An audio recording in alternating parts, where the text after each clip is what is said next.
दोस्तों, कैलाश पर्वत के शांत और दिव्य वातावरण में भगवान शिव और देवी पार्वती बैठे हुए थे।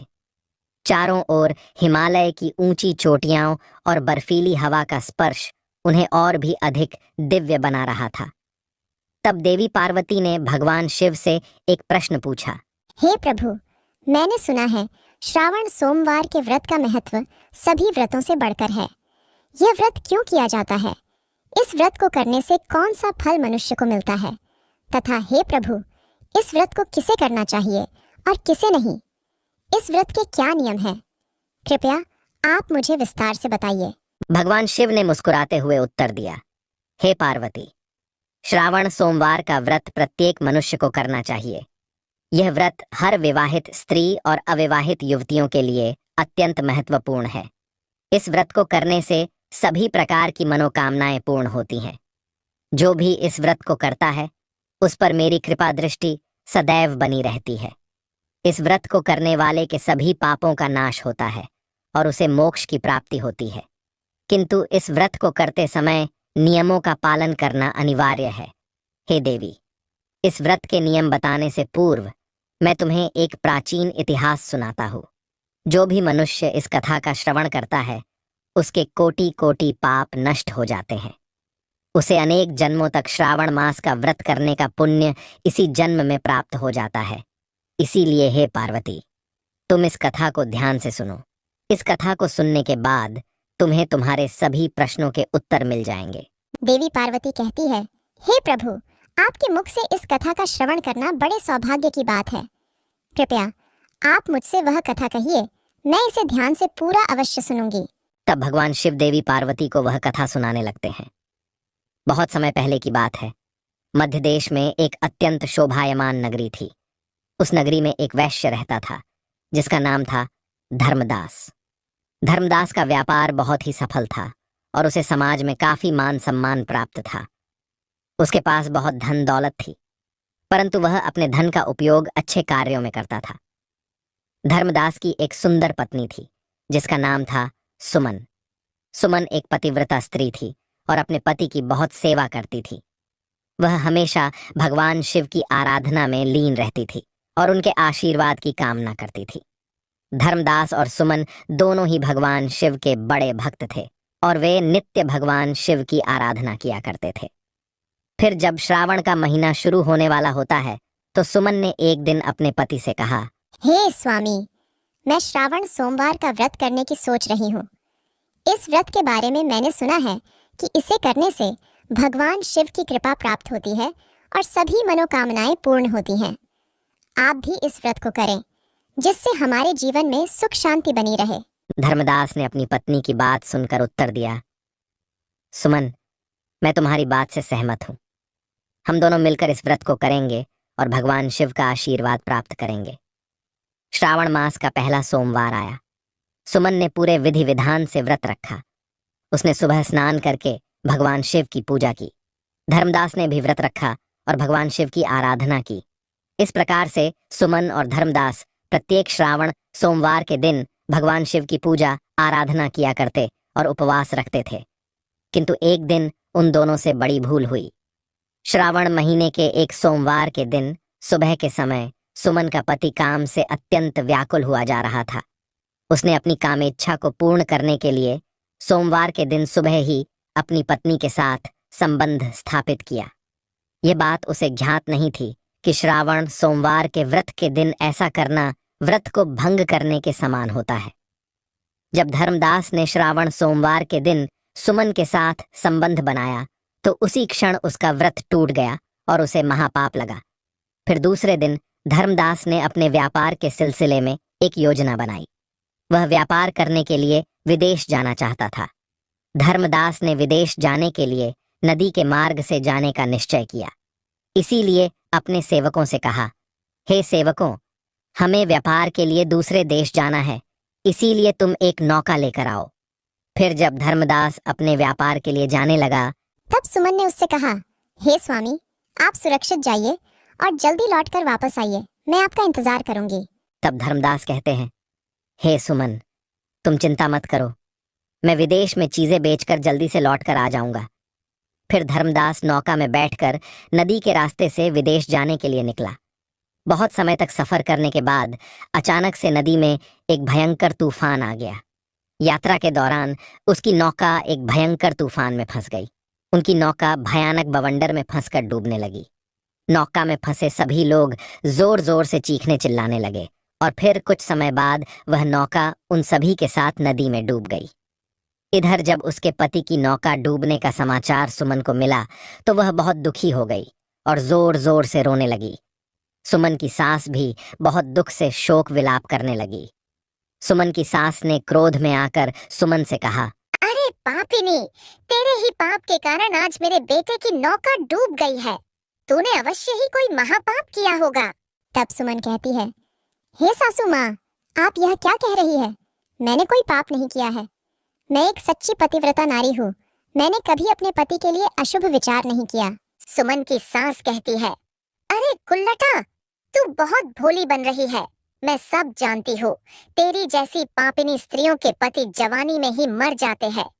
तूने ही कोई न कोई घोर पाप किया है, जिस कारण से तू विधवा हो गई है। अब तू इस घर में निवास नहीं कर सकती, इसीलिए शीघ्रता से इस घर को छोड़कर चली जा। सुमन कहती है, हे सासू माँ, अब मैं कहाँ जाऊँ? मेरे पति के अलावा इस दुनिया में मेरा कोई नहीं है। कृपया आप मुझे घर से ना निकालिए। मुझे विश्वास है कि मेरे पति जीवित है और वे जरूर लौट कर आएंगे। सुमन की सास कहती है, अरे दुष्टा, तू मेरे बेटे को खा गई और कह रही है कि मैं तुझे इस घर में रहने दूं। तू अब यहाँ से निकल और कहीं पर भी चली जा। चाहे तो जिस नदी में डूबकर तेरा पति मर गया है, वहीं जाकर तू भी मर जा। इतना कहकर सुमन की सास ने उसे धक्के मारकर घर से निकाल दिया। सुमन घर से निकलकर चली जाती है। चलते चलते वह एक जंगल में पहुंच जाती है। उसी जंगल में एक विशालकाय वृक्ष होता है। उस वृक्ष के नीचे सुमन को एक प्राचीन शिव मंदिर दिखाई पड़ता है। सुमन उस मंदिर के पास जाती है तो देखती है उस स्थान पर कोई नहीं है। सुमन शिवलिंग के पास जाती है और भगवान शिव से प्रार्थना करने लगती है, हे प्रभु, मुझसे ऐसी क्या भूल हो गई जिसका मुझे इतना बड़ा दंड मिल गया? हे भोलेनाथ, आप तो दया के सागर हैं, समस्त चराचरों को माफ कर देते हैं। फिर मेरे द्वारा ऐसा क्या पाप हो गया जो क्षमा के योग्य नहीं था? हे प्रभु, कृपया मुझे मेरी भूल के लिए क्षमा करें और मेरे पति की रक्षा करें। सुमन वहीं बैठकर बहुत देर तक रोने लगती है, लेकिन भगवान शिव उसका जवाब नहीं देते हैं। तब सुमन सोचती है, यदि मेरे पति की मृत्यु के लिए मैं ही जिम्मेदार हूँ तो मुझे जीवित रहने का अधिकार नहीं है। एक पतिव्रता स्त्री को उसके पति के साथ ही मर जाना चाहिए। फिर सुमन अपने प्राण त्यागने के बारे में सोचने लगती है। वह भगवान शिव से कहती है, हे प्रभु, मेरे द्वारा जो भी पाप हुए हैं उसके लिए मुझे क्षमा करो। अब मैं अपने प्राण देने जा रही हूँ। मैं उसी नदी में कूदकर अपने प्राण दे दूंगी जिसमें मेरे पति की नौका डूब गई है। ऐसा निश्चय करके सुमन उस नदी के पास पहुंच जाती है जिसमें उसके पति की नौका डूबी थी। ऊपर से भगवान शिव यह सब कुछ देख रहे थे। जब सुमन उस नदी के किनारे पहुंच गई और उसमें कूदने लगी, तभी भगवान शिव एक साधु का भेष धारण करके उस स्थान पर प्रकट होते हैं और सुमन से कहते हैं, हे पुत्री, रुक जाओ, ये क्या अनर्थ कर रही हो? सुमन देखती है एक साधु महाराज उसे रोकने का प्रयास कर रहे हैं। सुमन कहती है, हे मुनिवर, मुझे ना रोकिए। मुझे जीवित रहने का कोई अधिकार नहीं है। मेरे पति इसी नदी में डूबकर परलोक जा चुके हैं, इसीलिए अब मैं उनके पीछे जा रही हूँ। तब साधु कहते हैं, हे पुत्री, रुक जाओ। किसी भी मनुष्य को स्वयं के प्राण लेने का अधिकार नहीं है। यह महापाप कहाँ गया है? यह बात सुनकर सुमन कहती है, हे साधु महाराज, न जाने मेरे द्वारा कौन सा पाप हो गया है जिस कारण से मेरे पति मुझे छोड़कर परलोक चले गए हैं। तब वे साधु कहते हैं, हे पुत्री, मैं तुम्हारे बारे में जानता हूँ, इसीलिए तुम चिंता और शोक छोड़ दो। तुम्हारे साथ जो हुआ है उसका कारण तुम्हारे द्वारा किया गया पाप ही है। सुमन कहती है, हे साधु महाराज, कृपया बताइए, मेरे द्वारा ऐसा कौन सा पाप हुआ है और उस पाप का प्रायश्चित मुझे कैसे करना चाहिए? वे साधु कहते हैं, हे पुत्री, तुमने और तुम्हारे पति ने श्रावण सोमवार के व्रत के दिन ही संबंध स्थापित किया है। यही कारण है कि तुम्हारा व्रत टूट गया है और इसका घोर पाप तुम्हें लगा है। साधु की बात सुनकर सुमन को अपनी भूल समझ में आ जाती है और वह साधु से कहने लगती है, हे साधु महाराज, आप सत्य कह रहे हैं। मेरे और मेरे पति के द्वारा यह घोर अनर्थ हुआ है जिसका मुझे ज्ञान नहीं था। हे मुनिवर, कृपया अब मुझे बताइए, मैं इस पाप से मुक्त कैसे हो सकती हूँ और मेरा मेरे पति से मिलन कैसे होगा। साधु रूपी भगवान शिव कहते हैं, हे पुत्री, भगवान शिव के सामने प्राण त्यागने का विचार तुम छोड़ दो। उन्होंने तुम्हारे लिए एक उपाय बताया है। यदि तुम इस उपाय को करती हो तो तुम्हारा पति तुम्हें वापस मिल जाएगा। सुमन कहती है, हे मुनिवर, कृपया शीघ्रता से बताइए, वह कौन सा उपाय है। मैं अपने पति को वापस पाने के लिए कुछ भी कर सकती हूँ। तब वह साधु कहते हैं, हे पुत्री, यदि तुम अगले श्रावण सोमवार का व्रत विधि पूर्वक करोगी और ब्रह्मचर्य का पालन करोगी तो निश्चित ही तुम्हारा व्रत सफल हो जाएगा और भगवान शिव की कृपा से तुम्हें तुम्हारा पति वापस मिल जाएगा। सुमन ने साधु के चरणों में गिरकर कहा, हे महाराज, मैं आपकी बात मानूंगी और अगले साल श्रावण सोमवार का व्रत करूंगी। साधु ने उसे आशीर्वाद दिया और कहा, तुम्हारा पति तुम्हें अवश्य वापस मिलेगा। भगवान शिव की कृपा से सब कुछ ठीक हो जाएगा। फिर वे ऋषि उस स्थान से अंतर्ध्यान हो जाते हैं। उस साधु का अचानक से अदृश्य हुआ देखकर सुमन अचंभित हो जाती है। उसे समझ में आ जाता है कि साक्षात भगवान शिव ही उसे दर्शन देने के लिए आए थे। सुमन ने भगवान शिव की बात मानी और शिव मंदिर में 1 साल तक रही। उसने ब्रह्मचर्य का पालन करते हुए व्रत किया और श्रावण मास के आने का इंतजार किया। उसने दिन रात भगवान शिव की आराधना की और अपने पति की सुरक्षा के लिए प्रार्थना की। अगले साल श्रावण मास आया और सुमन ने विधिपूर्वक व्रत किया। उसने ब्रह्मचर्य का पालन करते हुए भगवान शिव की पूजा की और अपनी मनोकामना पूरी होने की प्रार्थना की। व्रत के बाद भगवान शिव प्रकट हुए और उसे दर्शन देकर कहा, हे पुत्री, तुम्हारी भक्ति और पूजा से मैं प्रसन्न हूँ। तुम्हें जो भी वर चाहिए मांग लो, मैं तुम्हारी मनोकामना को अवश्य पूर्ण करूंगा।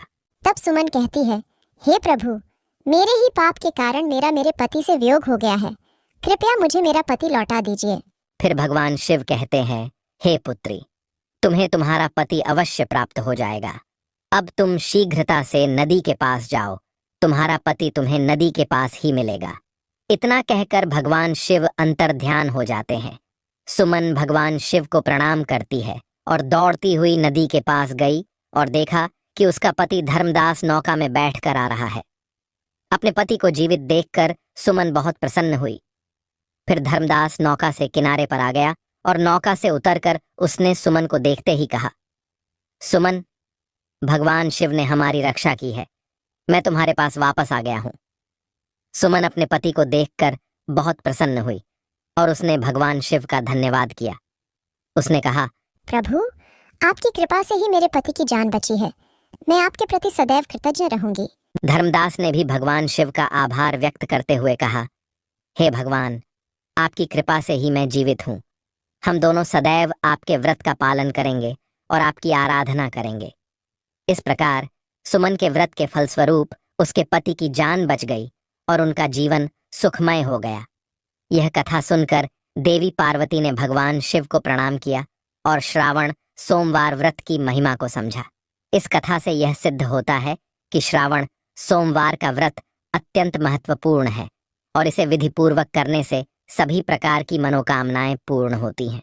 भगवान शिव ने कहा, हे पार्वती, श्रावण सोमवार का व्रत केवल स्त्रियां ही नहीं बल्कि पुरुष भी कर सकते हैं।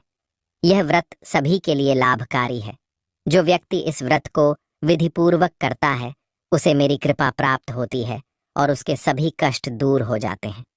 हे पार्वती, अब मैं तुम्हारे दूसरे प्रश्न का उत्तर देता हूँ। उसे ध्यान से सुनो। किन मनुष्यों को श्रावण सोमवार का व्रत नहीं करना चाहिए? पहली है पति को छोड़कर दूसरे पुरुष के पास जाने वाली स्त्री। भगवान शिव ने बताया कि जो स्त्री अपने पति को छोड़कर किसी अन्य पुरुष के पास चली गई हो उसे श्रावण सोमवार का व्रत नहीं करना चाहिए। यह आचरण सामाजिक और नैतिक दृष्टि से अनुचित माना जाता है। विवाह एक पवित्र बंधन है और इसमें विश्वास और वफादारी का महत्व सबसे अधिक होता है। पति को छोड़कर अन्य पुरुष के पास जाने वाली स्त्री ने अपने विवाह बंधन का उल्लंघन किया होता है। यह न केवल उसके पति के साथ विश्वासघात है, बल्कि समाज के नैतिक ढांचे के खिलाफ भी है। श्रावण सोमवार का व्रत, जो शिव पार्वती के आदर्श प्रेम और समर्पण का प्रतीक है, ऐसे व्यक्तियों द्वारा करना उचित नहीं है। दूसरा है पत्नी के अलावा अन्य स्त्री के साथ संबंध रखने वाला पुरुष। शिव जी ने कहा कि जो पुरुष अपनी पत्नी के अलावा किसी अन्य स्त्री के साथ संबंध रखता है, उसे भी श्रावण सोमवार का व्रत नहीं करना चाहिए। यह आचरण भी विवाह बंधन के प्रति वफादारी का उल्लंघन है। विवाह में पति और पत्नी के बीच निष्ठा और विश्वास का बंधन होता है और इसे तोड़ना नैतिक रूप से गलत है। इस प्रकार के आचरण से समाज में असंतोष और अशांति फैलती है। शिव पार्वती का आदर्श संबंध हमें प्रेम, विश्वास और समर्पण की शिक्षा देता है, और इस व्रत का पालन केवल वही कर सकते हैं जो इन गुणों का पालन करते हैं। तीसरे हैं मांसाहार करने वाले लोग। शिव जी ने मांसाहार करने वालों के बारे में भी स्पष्ट रूप से बताया कि उन्हें यह व्रत नहीं करना चाहिए। शिव जी पशुपतिनाथ हैं, जो सभी प्राणियों के रक्षक हैं। वे किसी भी प्राणी के प्राण लेने से क्रोधित हो जाते हैं। मांसाहार से प्राणियों की हत्या होती है और यह भगवान शिव के सिद्धांतों के विपरीत है। मांसाहार करने वाले लोग व्रत के पवित्र उद्देश्य को समझने और पालन करने में असमर्थ होते हैं। श्रावण सोमवार का व्रत आत्मसंयम और शुद्धि का प्रतीक है, और इसका पालन वही कर सकते हैं जो अहिंसा और शांति के सिद्धांतों का पालन करते हैं। चौथी है पति का अपमान करने वाली स्त्री।